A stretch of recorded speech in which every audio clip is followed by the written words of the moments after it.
咁所以呢場波咧幾個錦囊嘅啫。喂，肥叔足球世界今日呢場冇理由唔講啦啩？歐霸杯決賽，咁啊兩支球隊爭啦，就曼聯對住熱刺。其實咧，如果你一路有跟進住咧，一路有留意住咧，兩支球隊喺今季嘅比賽都係其實真係咁樣嘅。咁啊，但係咧呢兩支球隊咧咁啱先就入咗歐霸杯決賽。咁啊，所以咧講得俗啲叫做今季都好水噶啦，好屎噶啦。咁啊，睇下可唔可以地上揦翻紮沙，即係攞翻個杯啦。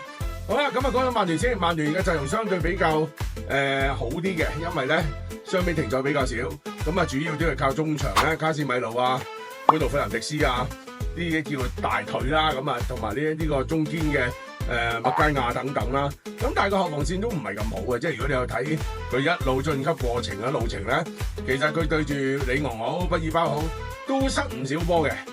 嗱，所以咧個前線咧嗰幾個球員咧真係好大考驗啊！個問題就係在於咧，唔係製造唔到機會嘅，但係咧好多時都係失之交臂啦。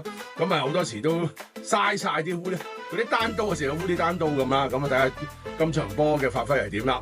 好啦，相反熱刺咧就兵微將寡嚟形容啦，因為咧好簡單，佢哋後防線相對個陣容完整啲啦，但係個中場咧三大叫技術型中場啦。麥迪臣啦、古魯舍夫斯基同埋貝積和爾咧，全部咧因傷缺陣。咁啊，今場好簡單啦。咁啊，熱刺我諗仲更加簡單啲啦。橫掂個防線唔係咁好嘅情況下，縮喺後邊打防反，簡單啲。孫興敏復出啦喺前邊啦，係嘛？蘇蘭基啊，咁啊，另外莊臣啊，即係阿普斯迪高路嘅契仔啊。我反為覺得咧，今場波熱刺咁樣打可能仲有機會。原因好簡單，唔使咁多組織。第二後防嘅團重兵喺後邊打防反人少打人少咧，曼聯嘅防線可能仲驚。好啦，咁另外最後一樣嘢咧就係近績嘅問題啦。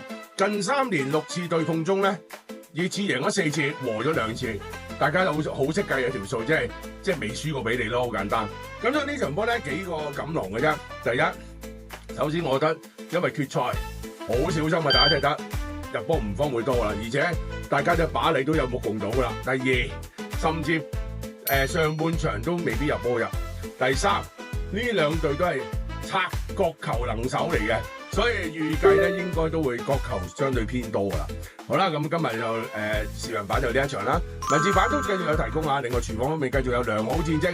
其實琴晚嗰啲英超都搞掂食碗麵啊，我都話啦，水晶宮邊度會阻你開 party 啊？阻你開 party 出唔到球場啦，係咪先？所以喂，真係記住，黐住肥蘇足球世界就實冇蝕底啦。